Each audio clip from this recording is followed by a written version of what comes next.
Welcome back to the Gutsiest Brands podcast, the show built around understanding the DNA of gutsy brands by talking to the world's most innovative brand leaders.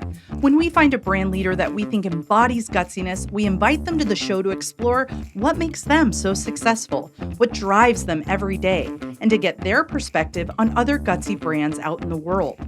In today's episode, GutCheck CRO Jess Gaedeke sits down to chat with industry favorite Rob Volpe, the CEO of Ignite 360, a market research company founded on the principles of curiosity and empathy. Rob is the author of the unconventional yet wildly popular business book, Tell Me More About That, Solving the Empathy Crisis One Conversation at a Time. Listen in while Jess and Rob discuss how incorporating empathy into their core offerings helped Ignite 360's clients break through and genuinely connect with their consumers. How leaning into innovation, even in uncertain economic times, is essential. And how to have more than just a transactional relationship with your client partners through the art of simply asking questions. Kick back and enjoy another episode of the Gutsiest Brands podcast.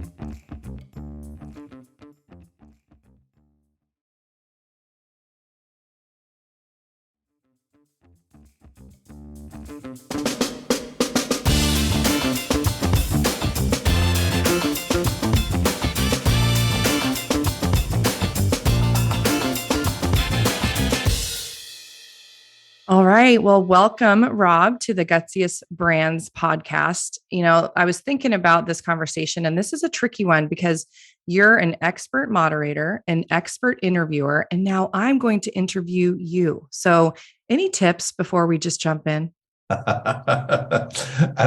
Jess, first, thank you so much for having me on the show. I'm really excited to be here and to just have time to talk to you. And I think that, in my mind, is the tip that I would offer is don't think of it as interviewing, think of it as a conversation. This isn't 60 minutes. I'm guessing you don't have any questions. But even then, the best interviews are the ones that are conversations. It's just talking and getting to know somebody and having that curiosity and where that can take you. Mm-hmm.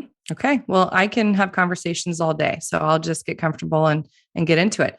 So we are industry peers, right? We're both in companies that work with clients and consulting them through insights.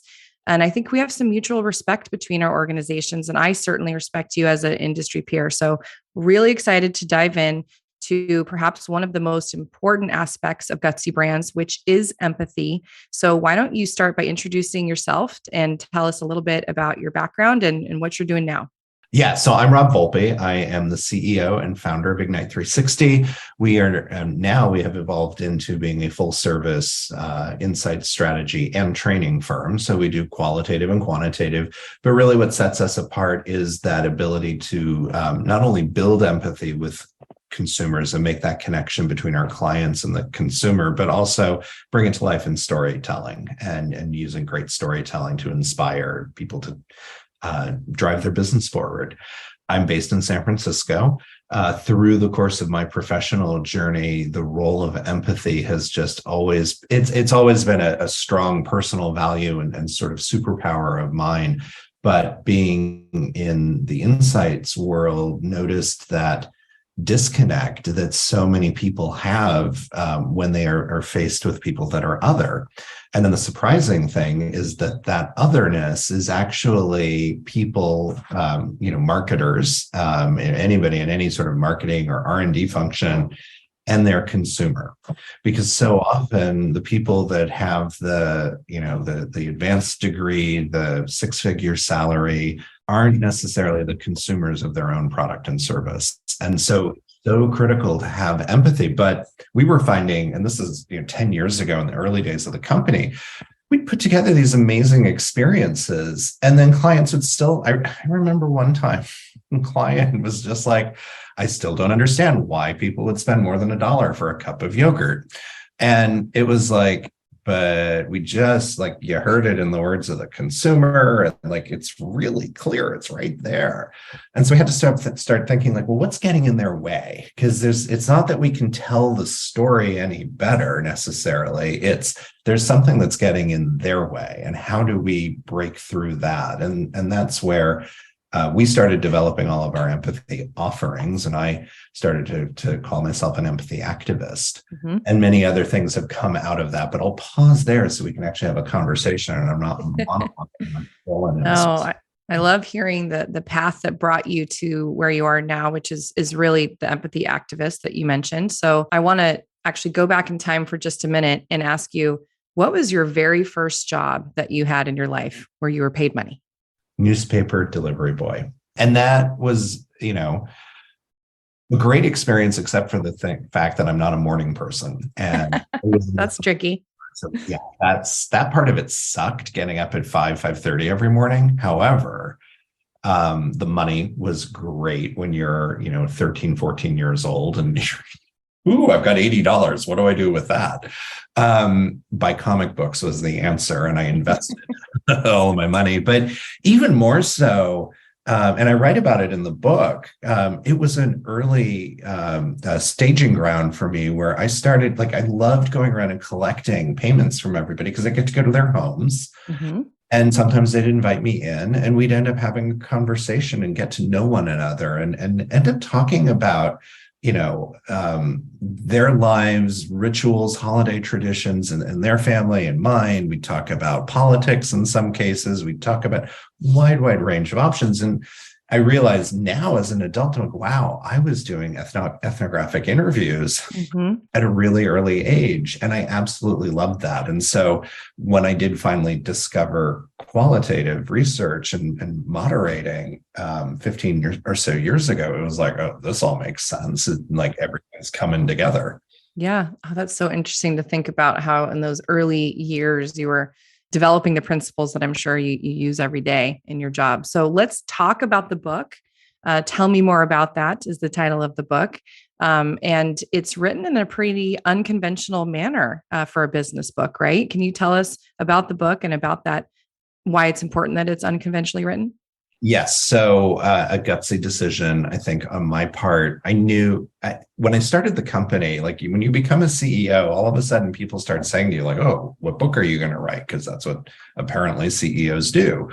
And I was like, I'm starting a company. I'm an entrepreneur. I have no free time to do this. And then a few years went by, and I had the idea for the book and the topic of empathy. But then I was looking at the books that were out there, and I was like, I don't really want to write a business book. I want to write a book that people are going to want to read and that they're going to be entertained by.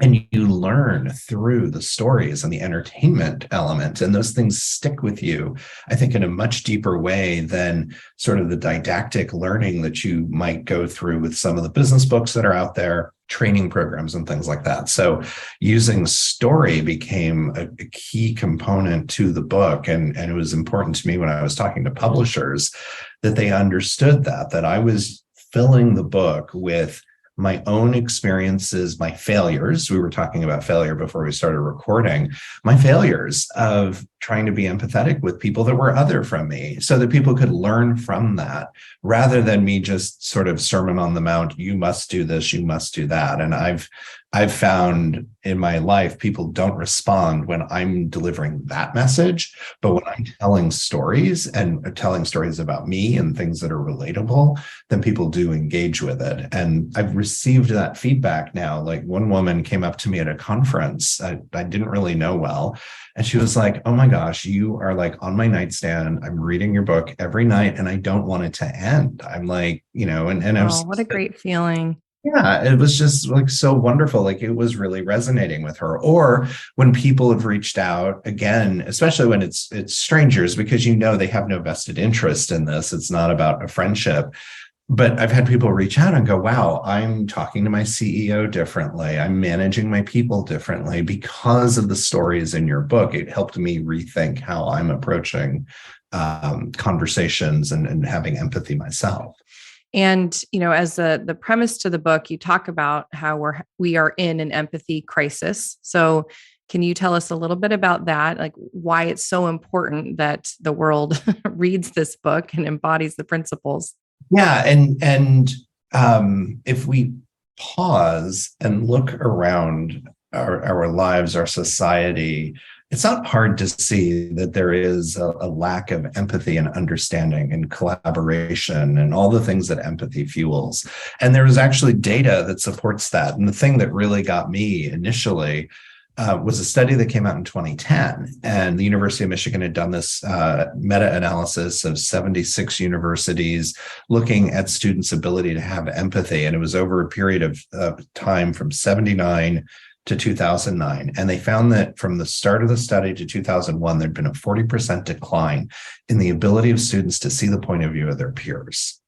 And you're like, oh my God. Ouch. Yeah. And then going, okay, well, that's 2001. That person today is in their early 40s, most likely. They are a productive member of society. They are working. They maybe have a family, a partner, key relationships, a member of their community, and they have less empathy. Mm-hmm. And then you see how all of that can start to play out in the way that we're not engaging with one another, that we've become very rigid in our points of view and we're afraid to engage. And then more recent data finds that Ignite 360 has done. We've taken that exact same question the University of Michigan has asked, and we presented that to 1,000 US adults back in January of this year. 31% were unable to agree with the statement, I can easily see the point of view of others. And that question, to me, the answer is just such a gimme answer, like, I'm going to look like a jerk if I don't say yes to this and agree. So I think the number is probably even higher. We also found another question we had asked people about things that they were worried about, global worries and concerns. So, top of the list, food prices, gas prices, energy prices, ranging from like 74% concerned about food prices, 65% or so worried about energy and gas. But 60% were also worried about our inability to get along, about that gridlock that's happening, not only in Congress, but just in society. So there's a lot of concern about it, but people don't necessarily know what to do. And there are a lot of people that don't even understand it. So I set out on a mission to demystify empathy for people, to help people understand through what we call the 5 steps to empathy, how to actually get to a place of empathy in the moment when you're having a conversation with someone. So that makes a lot of sense for why that's important in the world and in society. And if we go down a couple of layers into the industry that we both work in, which is helping brands make great decisions that will help them connect with the people that they're seeking to serve, why is empathy so important to our client base or our industry in innovation, marketing insights? It's a great question. And hopefully everybody's like going, well, yeah, empathy should be important or is important, because if you look at the definition of empathy, it is cognitive empathy in particular, is understanding the point of view of other people, being able to make a connection off of that. Well, what is insights? Insights are understanding how people are feeling, behaving, a key understanding of that, and then something that's actionable that you can do something about to grow your business. So empathy is part of insights. And if you don't have empathy with your consumer, yes, you can go about making a new product, a service, and offering an ad campaign, but it's not going to ring and connect truly. It's going to ring hollow and false. And which of those, you talk about 5 steps to empathy in the book, which of those do you think is the most challenging for people to overcome, particularly as it relates to, again, our industry and trying to understand consumers or humans and develop brands? Let me run through the 5 steps really quickly. The first one's dismantle your judgment. Second one is to ask good questions. Third is to actively listen. Fourth is to integrate into understanding. And the 5th one is to use solution imagination. So what I've seen, and we have a little bit of data to back this up, that first step, dismantling your judgment, is the one that gets in most people's way. Particularly people that are more highly educated, whether they're working in marketing or some insights or another role. It's the fact that as we go through our education process, I think we are told, and then get out into the workplace, we're told that we need to have an opinion and we've got to support our opinion and back it up and fight for it. Well, that ends up becoming judgment and being judgmental. And so again, I can't understand why somebody's, willing to pay more than $1 for a cup of yogurt. There's a lot of judgment and an inability to step forward, integrate into your understanding. Like that person was not making room in their head that there's another way of viewing the world, and maybe paying more than $1 for a cup of yogurt is appealing. And why is that? And getting curious about it so that you can understand if you want to fight that with your own brand and your own business, what to do about it. And that curiosity you just mentioned, isn't it kind of cool that we get paid to be curious, that's like our job? It's kind of cool, right? It's so cool.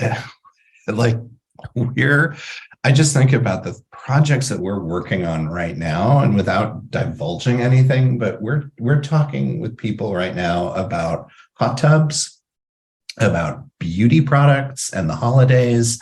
We're talking to people about technology, and healthcare.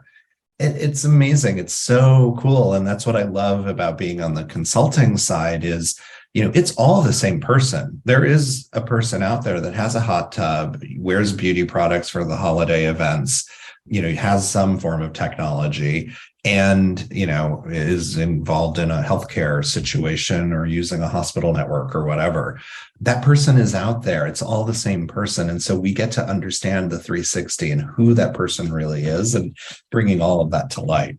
Yeah, absolutely. And we at GutCheck refer to that as agile human experience intelligence, which is a multidimensional way to understand the human experience, whether it's the context that people find themselves in as they're interacting with brands and making decisions, their underlying personality that drives a lot of their behavior and decision making, the emotions they're feeling, and the gaps that exist in emotional experiences. So it's just such rewarding work and important work because people need brands. They need products and services. And when brands can do the work of empathetic understanding and develop products and services that actually meet them in the moment, that's important. And it's rewarding. Yes, we in the industry, and I think in particular our two organizations and others like us, we really have a gifted opportunity because we're helping our clients solve problems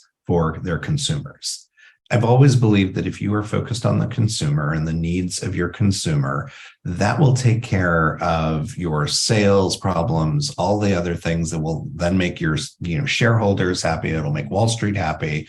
But you've got to really be zeroed in on what is important to the consumer, and you've got to have that understanding. And oftentimes we are not our consumer. Therefore, you've got to have that constant empathy and touch base. And especially now in this ever-changing world that we're living in post-pandemic, and just we're still seeing the fallout of the pandemic on the changes in people's values and behaviors. And so it's more important now than ever for brands and companies and services to really understand where their consumers are coming from.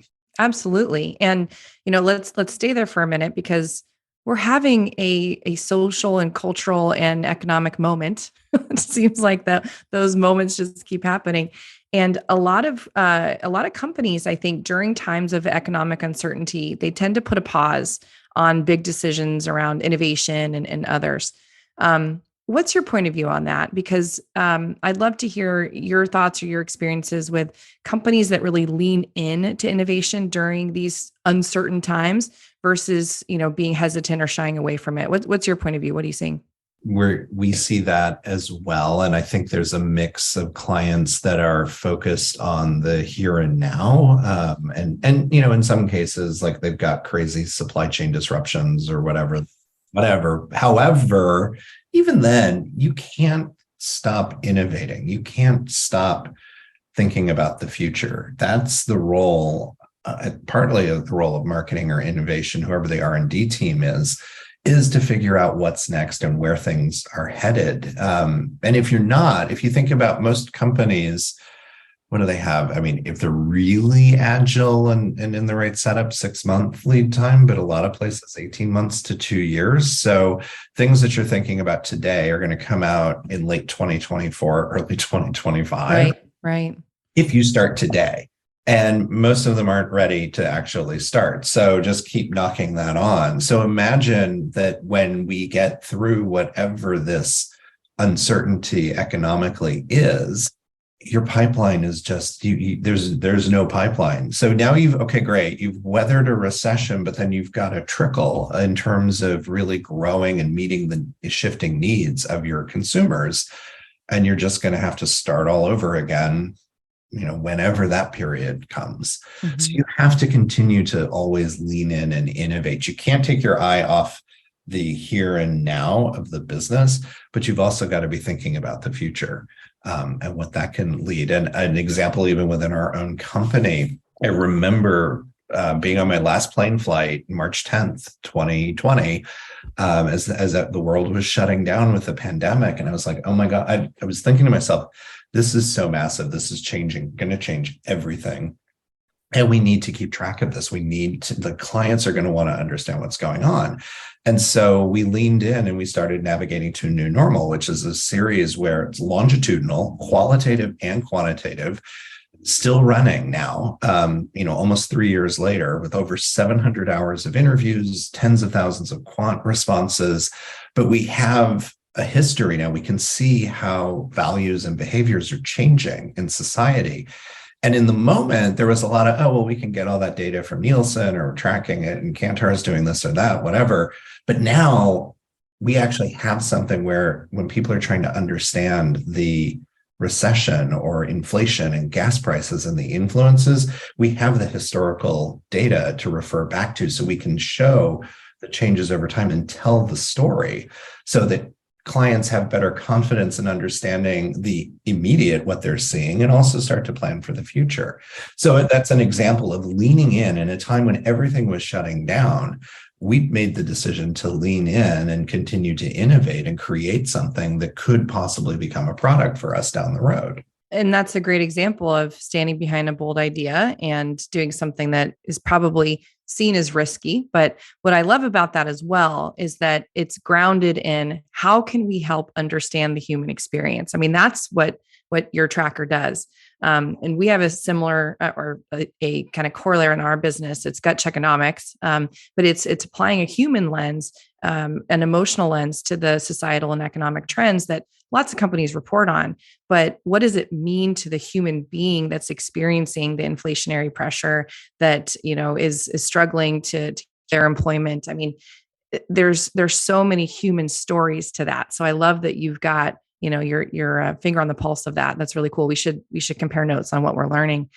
I think another cultural moment we're having, which is really positive, is that a lot of clients are looking at their strategies and saying, how can we be more inclusive? How can we be more inclusive in our marketing, in our innovation? How can leaders tackle this goal of being more inclusive? Like, how do they go about doing that? It's a conscious decision that the organization, and really from the top down, they've got to make the commitment to do that, and then be open to having the conversations and asking the right questions to the right people, and also by the right people as well. I am old enough and I've been in marketing long enough that I've seen multicultural marketing go through many iterations starting back in the 90s. And I think, each one ends up looking a little different. And what's hopefully different now is this understanding that this isn't just some other group that we put into a box like, here's our Hispanic strategy, but really, how do you understand all the different nuances and the intersectionality of things and find the commonalities and the relevance actually for your brand and your campaign or the products that you're going to do, but to make sure that you are representing who your consumers actually are and not just defaulting to the people that look just like me. So how do they do that? What are some tactical advice you might give? Got to go get some empathy is what they got to do. So, and this is not just like, oh, check the box. We did some focus groups. This is like go in and, have part of your team go in and immerse and really get to know and have the conversations and, listen and you dismantle your judgment. And there's different ways of doing that. We've got, Lifeology is a game that we invented that brings people together. You play a board game and you basically ask questions of each other, but both players answer the same question. So instead of having that behind the glass sort of scenario, you are actually having a conversation with somebody that can be very different from you. And it's really fun to see like division leadership, business unit leadership playing with working class consumers and finding that, oh, hey, they actually both like beach vacations and the things that they like and have in common. And then there's things in their life, their socioeconomic levels, let that beach vacation play out in different ways where the business leader might be going to St. Bart's and the working class consumer might be going to the lake or down to the Gulf Coast, but that's okay. They like the feeling of sand in their toes and the waves lapping and that cool breeze in the evenings. And it's building those connections and finding the things that are similar about us and using that as a base to then start to have the conversations by being curious about the things that are different.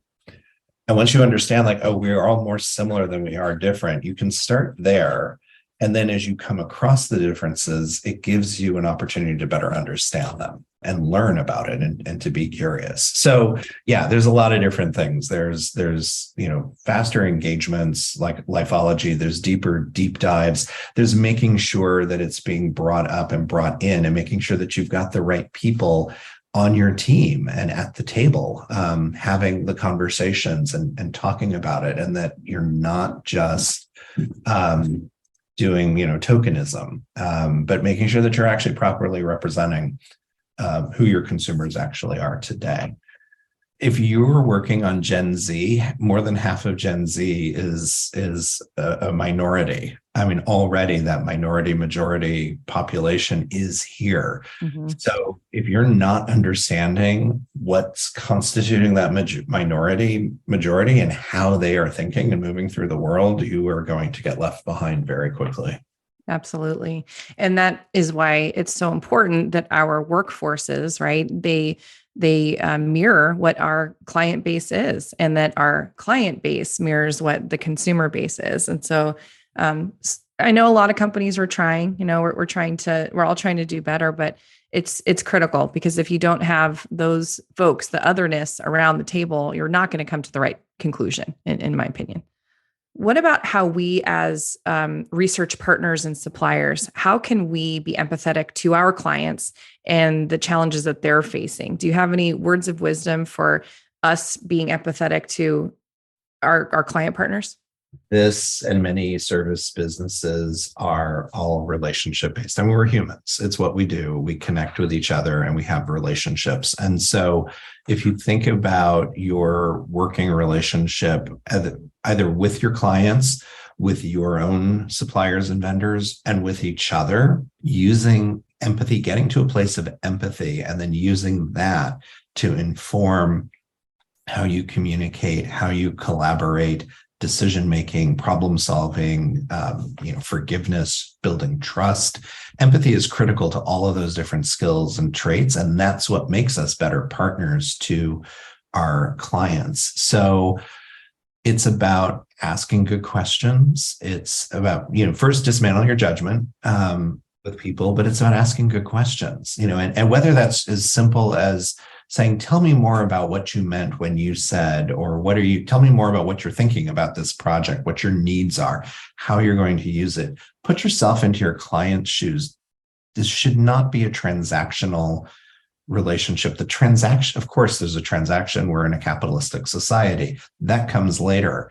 It's about understanding people's needs and understanding who they are and what they're looking for, so that you can help serve that and help them achieve that, or possibly even say, you know what, you'd be better served with this solution. and being okay with that. You're helping people out ultimately, and that's what it's all about. But it is trying to understand where they're coming from. So you're asking good questions, and then you're actively listening. Mm-hmm. Are you giving somebody your full attention? So much of the Great Resignation got caused by the lack of empathy that was going on in organizations, where somebody would have their kids doing cartwheels behind, and their boss wasn't having the grace to say, "Hey, what's going on there? Is everything okay? Maybe we can have this call at another time." And that turned off a lot of people, and they decided, oh, it's better to go someplace else. Similarly, with your clients, ask them what's going, how are you? What's happening? How's your life? Let's talk about the holidays, have the little chit chats, because you're connecting as human beings, and that's how you're going to help understand what's motivating somebody. And then that leads to a better understanding of what their business challenges might be and how they're thinking about whatever is happening. So empathy, super critical. And then, applying that fourth step, integrating into your understanding. It's not just about you. There are other ways of looking at the world. We've had the ice cream conversation. What's your favorite flavor of ice cream? Everybody has something slightly different usually. It doesn't make them wrong. It just means it's a different way of looking at the world. And that's okay. You need to then be curious, though, and ask the questions to understand where they're coming from and make room in your head for that.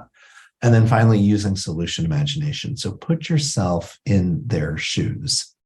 Can you think of a particular brand or campaign that you think has really demonstrated empathy? Either one that you've worked with and been a part of, or just that you observe as a consumer?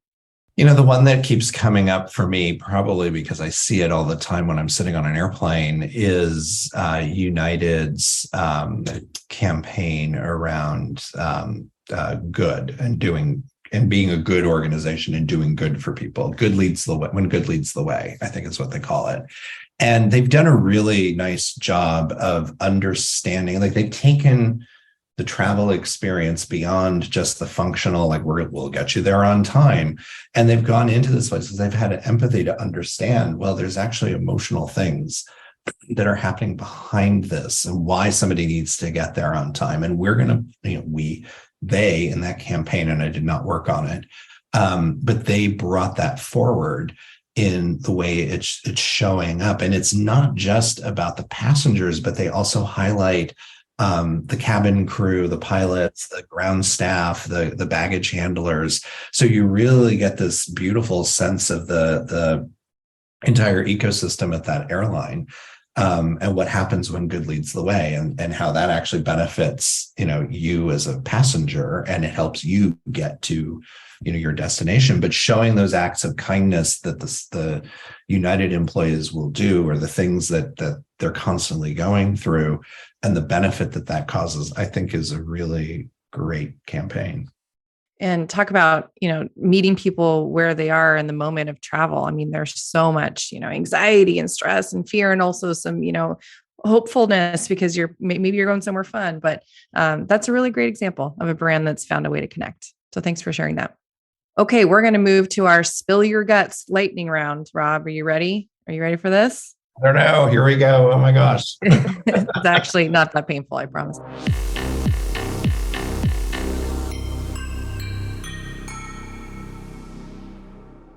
What's the first brand that you remember as a child? Kool-Aid. Yeah. Is that a good memory? Yeah, Kool-Aid was something that we always had at home. And, summertime drink. I grew up in Indiana. It was always hot and humid, and Mom would make Kool-Aid. She bought the individual packets so she could control the amount of sugar that she was adding. Smart. Yeah. She added about half of what they recommended, but be that as it may. So Kool-Aid, and then actually I was fortunate. I worked at Kraft Foods about 20 years ago and got to work on Kool-Aid. So cool. It was a nice full circle moment for me. Yeah, that's fun. We talked to quite a few leaders where that's the case. They kind of grow up with a brand and then end up running it, which is pretty cool. Okay. What book or movie best represents your career journey? Auntie Mame. Really? Yeah. Tell me more about that. Hey, where'd that probe come from? That'd be a good title for a book. Anti-MAME works for me on so many different levels. And I'm talking about the Rosalind Russell version, not the unfortunate Lucy Mame movie musical. But her whole, her statement about life, and one of the key messages in the movie is, you've got to live. Life is a banquet, and most poor suckers are starving to death.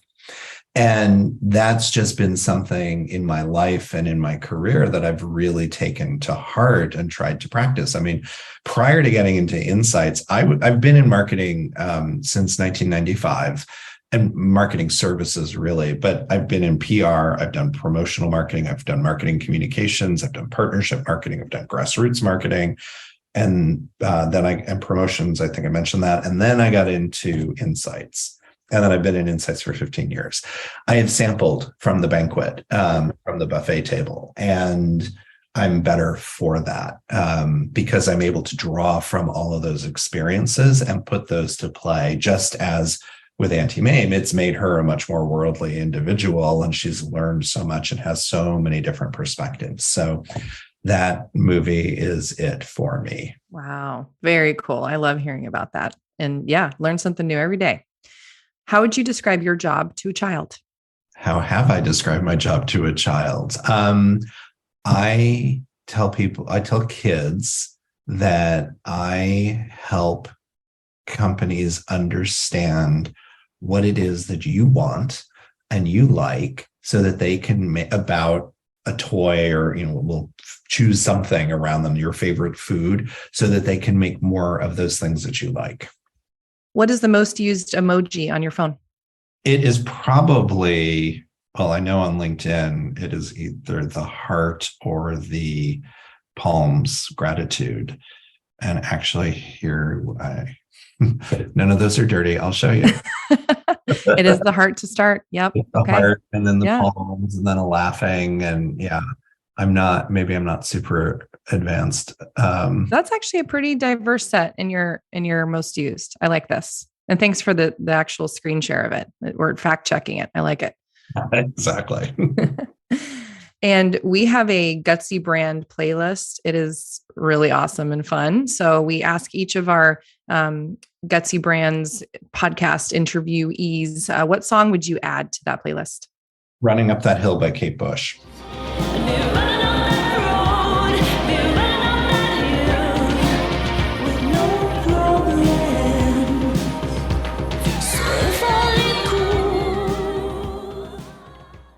Wow, you really had that one at the ready. It is on my, I was asked for an empathy playlist about a year ago. And so I put some thought into songs that represent empathy and the 5 steps. But to me, I've been a fan of that song since 1988, shortly after it came out, and has had a lot of meaning for me. But to me, it is ultimately about empathy. And, if I only could make a deal with God and get us to swap our places, that's all about empathy and being able to understand how the other person is feeling or believing.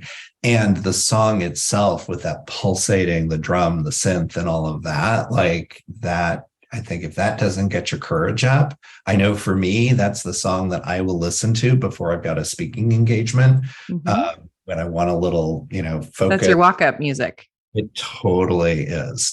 And so I was so excited when all of a sudden it showed up on Stranger Things. I was going to say, it's seeing a resurgence. Yeah. I just burst. I was so excited. And I'm so excited that my favorite artist has found a new audience and a new generation. But yes, that would be my contribution to the playlist. And now it's on the Gutsy Brands playlist, as it should be. Excellent. Yeah. This has been such a rewarding conversation, Rob. Thanks for taking time. I mean it. I really do appreciate your book. And at GutCheck, we've learned about these principles. You've helped train us on how to be more empathetic to each other and to our clients. So we really appreciate your support. And, thanks for paving the way. Thank you so much, Jess, for the support, for having me on. And just, everybody at GutCheck, just getting it and getting what empathy is all about. It's really critical to make the world a better place, one conversation at a time.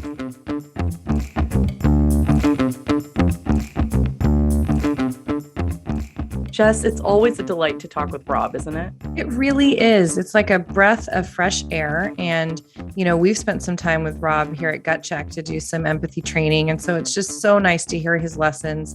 And he's such a natural at these ethnographic interviews. I love where it started with him as a paper boy. I just feel like it was such a cool conversation and my favorite song choice so far. Yeah, it was an epic song for an epic playlist. I'm really excited about that one. So let's jump into what you think today's key takeaways were. So I think the first, is a result of a lot of the storytelling that Rob did, but it's this idea of appreciating the full human experience. And he used the example of a person who is, considering buying a hot tub at the same time as accessing a healthcare network, at the same time as making decisions on beauty products over the holidays. It's one person. And so we really believe that too. We call it human experience intelligence at GutCheck, but it's about this multidimensional understanding of human beings in all the contexts in which they are making decisions in their daily lives, all the, points in time where they're having these experiences and maybe having emotional gaps.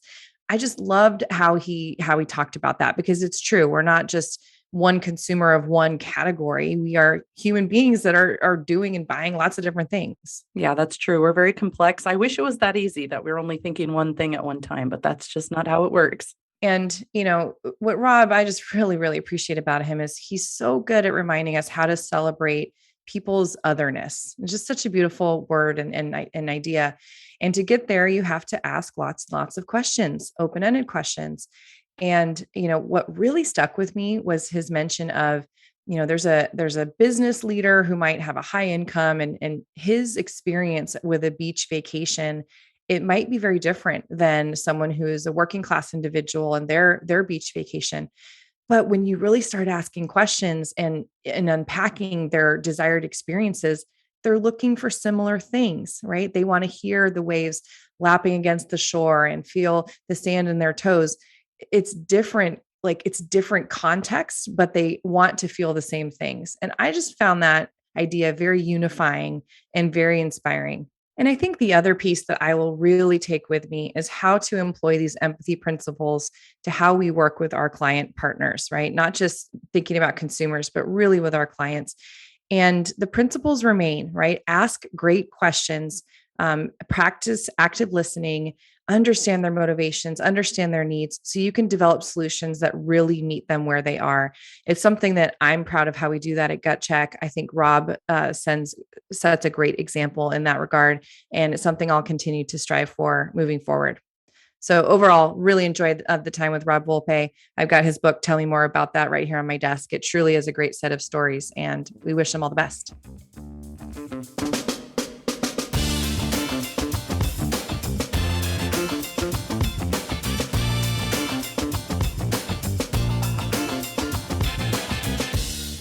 Thanks again for joining us for another episode of the Gutsiest Brands podcast. If you haven't already, be sure to hit subscribe so you don't miss our next episode. You can visit the Gutsiest Brands playlist on Spotify to check out all of the recommended songs from our amazing guests of the show. If you like what you're hearing, please consider sharing our episode with a friend and leaving us a 5-star review. See you next time.